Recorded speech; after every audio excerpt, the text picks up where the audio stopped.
সকলকে শুভ সন্ধ্যা এবং শুভ সন্ধ্যা ডক্টর নায়েক। আজ আমি এক মানুষ কথা বলছি মানবতার পক্ষে। এখানে ডক্টর নায়েক রয়েছেন।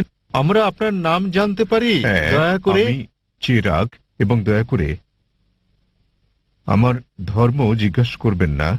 ডক্টর নায়েক, আপনি সম্ভবত মুসলিম পরিবারে জন্মগ্রহণ করেছেন, তাই আপনি মুসলমান, তাই আপনি সেটাই অনুমোদন করছেন। যদি আপনি হিন্দু পরিবারে জন্ম নিতেন তাহলে আজ আপনার হিন্দু ধর্ম হতে পারত।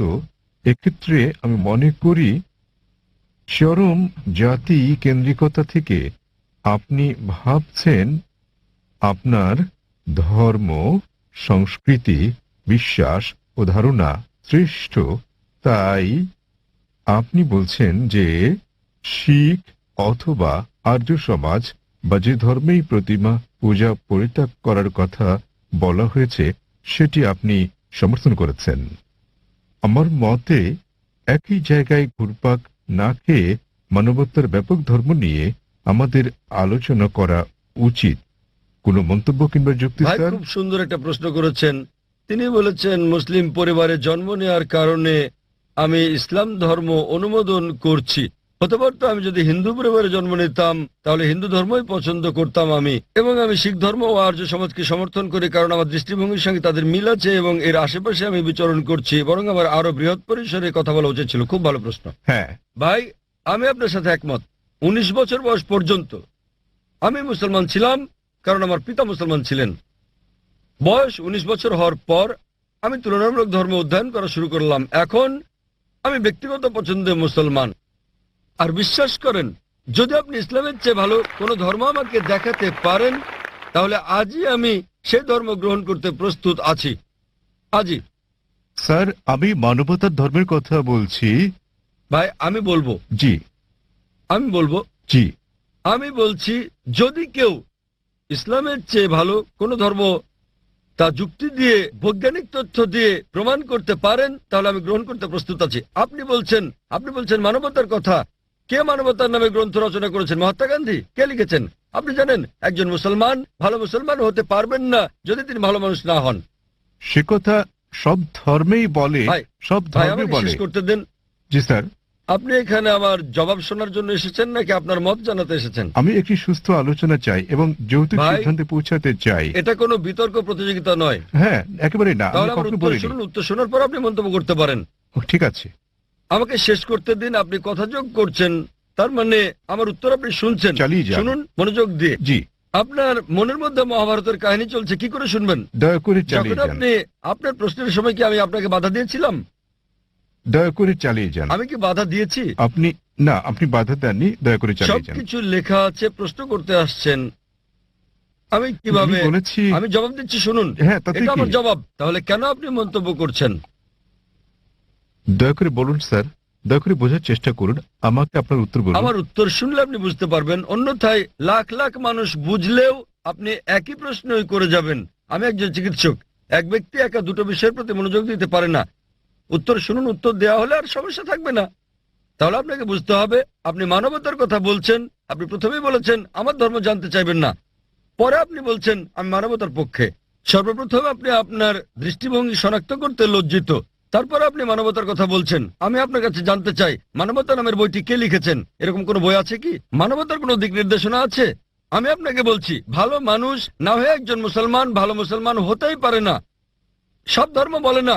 আমি বলার জন্য দুঃখিত যে আপনি অন্যান্য ধর্মগ্রন্থ অধ্যয়ন করেননি। আমি আপনাকে বলতে পারি, আমি উদ্ধৃতি দিতে পারি বেদ থেকে, অন্য হিন্দু ধর্মগ্রন্থ থেকে, বাইবেল থেকে উদ্ধৃতি দিতে পারি যেগুলো মানবতার বিরুদ্ধে যায়। আমি অন্য ধর্মের সমালোচনা করতে আসিনি। যদি আপনি কোনো ধর্ম অধ্যয়ন করে না থাকেন তাহলে দয়া করে এমন কিছু বলবেন না যে ব্যাপারে আপনার জ্ঞান নেই। কোরআনে বলা হয়েছে ফাসআলু আহলে যিকরি ইন কুনতুম লা তা'লামুন। সূরা নাহল অধ্যায় 16 আয়াত নাম্বার 43, সূরা আম্বিয়া অধ্যায় 21 আয়াত নাম্বার 7। আপনি তুলনামূলক ধর্ম বিষয়ের ছাত্র নন, তাই না জেনে কোনো মন্তব্য করবেন না। আমি বাইবেল থেকে উদ্ধৃতি দিতে পারি যা মানবতার বিরুদ্ধে। আমি আপনাকে চ্যালেঞ্জ করছি, কোরআন থেকে এমন একটা আয়াত বের করেন, নবী মুহাম্মদ সাল্লাল্লাহু আলাইহি সাল্লামের এমন কোন বাণী বের করেন যা মানবতার বিরুদ্ধে যায়। সুতরাং এমন কথা বলবেন না সব ধর্মে বলা হয়েছে। দুঃখিত, আপনার জানাশোনা বড়ই দুর্বল। আমি আপনাকে যা বলার চেষ্টা করছি, মানবতা মানে ঠিক আছে আপনি কেবল স্ট্যান্ডার্ড 2-3-তে আছেন, আর আমি যা বলছি তা কেবল স্কুল পাস নয়, কেবল স্নাতক পাস নয়, বুঝতে হবে স্নাতকোত্তর পাস হতে হবে আপনাকে। ইসলাম মানে উচ্চ পর্যায়ে, কেবল মানবতার কোনো পর্যায় নেই। ভালো মানুষ না হলে কোনো মুসলমান ভালো মুসলমান হতে পারবে না। আমি আপনাকে চ্যালেঞ্জ করছি, ইসলামের এমন একটা দিক আপনি বলতে পারেন যা মানবতার বিরুদ্ধে যায়। যৌক্তিক পটভূমি, যৌক্তিক কারণ আপনার জানা না থাকতে পারে ইসলাম কেন এমন অনুশাসন জারি করলো, আর আপনি ভাবতে পারেন সেটা মানবতার বিরুদ্ধে। ঠিক যেমন আপনারা বলেন, ডাক্তার আমাকে ইঞ্জেকশন দিচ্ছে, ইঞ্জেকশনে যন্ত্রণা দিচ্ছে, ওই ইঞ্জেকশন তো আপনার ভালোর জন্য। আপনারা বলেন ডাক্তার আমার পেট কেটে ফেলেছেন, তিনি তো পেট কেটেছেন আপনাকে জীবন বাঁচানোর জন্য। সুতরাং ডাক্তার যা জানেন আপনি তা জানেন না। যদি আমার জন্য দুটো পছন্দ থাকে, স্ট্যান্ডার্ড 2 কিংবা 3 পাস করা অথবা স্নাতকোত্তর কোর্স করা, সেক্ষেত্রে আমি স্নাতকোত্তর কোর্সই করব। কেন মাত্র স্ট্যান্ডার্ড 2-3? মানবতা ভালো, কিন্তু ইসলাম তার চেয়ে অনেক বেশি ভালো। আপনার প্রশ্নের ব্যাপারে বলতে গেলে, আমি মুসলিম পরিবারে জন্ম নিয়েছি বলে আমি ইসলামকে অনুমোদন করছি। আমি আপনাকে বলছি, আপনাকে চ্যালেঞ্জ করছি, যদি কেউ আমাকে প্রমাণ দিতে পারে অন্য যে কোনো ধর্ম, আমি প্রধান ধর্মগুলোর বেশিরভাগই অধ্যয়ন করেছি এবং আমার মনে হয় ইসলাম সবচেয়ে যুক্তিগ্রাহ্য, মানুষের সবচেয়ে সেরা ধর্ম মানবতার। এটাই একমাত্র ধর্ম যাতে মানবতার জন্য সমাধান রয়েছে। আল্লাহ বলেন সূরা আলে ইমরান অধ্যায় নম্বর 3 আয়াত নম্বর 19, ইসলাম, সর্বশক্তিমান ঈশ্বরের কাছে একমাত্র গ্রহণযোগ্য ধর্ম ইসলাম। আর আপনার জানার জন্য বলছি, আপনার যুক্তি অত্যন্ত নাজুক। আপনি কি জানেন আমাদের 30 জনেরও বেশি আলেমের মধ্যে যারা বিশ্বের বিভিন্ন দেশের নাগরিক, তাদের 10 জনেরও বেশি মুসলিম পরিবারে জন্মগ্রহণ করেননি? আপনি কি তা জানেন? আমি এটা উত্তর জানতে চাই আপনার কাছে, আপনি কি জানেন? এই মঞ্চে বক্তৃতা দানকারী 30 জনের মধ্যে 10 জনেরও বেশি মুসলিম হিসেবে জন্মগ্রহণ করেননি, আপনি জানেন?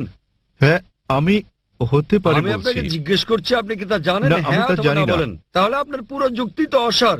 বিশ্বের বিভিন্ন দেশের 30 জন বক্তার মধ্যে 10 জনের বেশি আমেরিকান, 4-5 জন কানাডার, কয়েকজন ইউকের, মালয়েশিয়ার আছেন, সৌদি আরবের, সংযুক্ত আরব আমিরাতের, সোমালিয়ার এবং সুদানের বক্তা রয়েছেন, এবং এদের মধ্যে 10 জনেরও বেশির জন্ম অমুসলিম পরিবারে।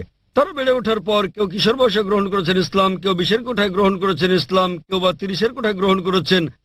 আর আল্লাহ তাদের হেদায়েত দান করেন, তারা নিজেদের পছন্দে মুসলিম হয়েছেন। সুতরাং আপনার যুক্তি, মুসলিম পরিবারে জন্মগ্রহণের কারণে আমি ইসলাম পছন্দ করি, এইসব লোক জন্মগ্রহণ করেননি মুসলিম পরিবারে, তারা খ্রিস্টান পরিবারে জন্মেছেন, তারা অমুসলিম পরিবারে জন্ম নিয়েছেন, তারা ইসলাম পছন্দ করেছেন। কেন? কারণ তারা অধ্যয়ন করেছেন, তারা অন্যান্য ধর্ম অধ্যয়ন করেছেন এবং বুঝতে পেরেছেন ইসলাম জীবনের শ্রেষ্ঠ পন্থা। আমি আপনাকে অনুরোধ করছি, আপনি মানবতা সম্পর্কে পড়েন, ইসলাম সম্পর্কে জানেন এবং বের করতে চেষ্টা করেন ইসলামের কোন বিষয়টা মানবতার বিরুদ্ধে যায়। তাহলে আপনি জানতে পারবেন সবচেয়ে ভালো ধর্ম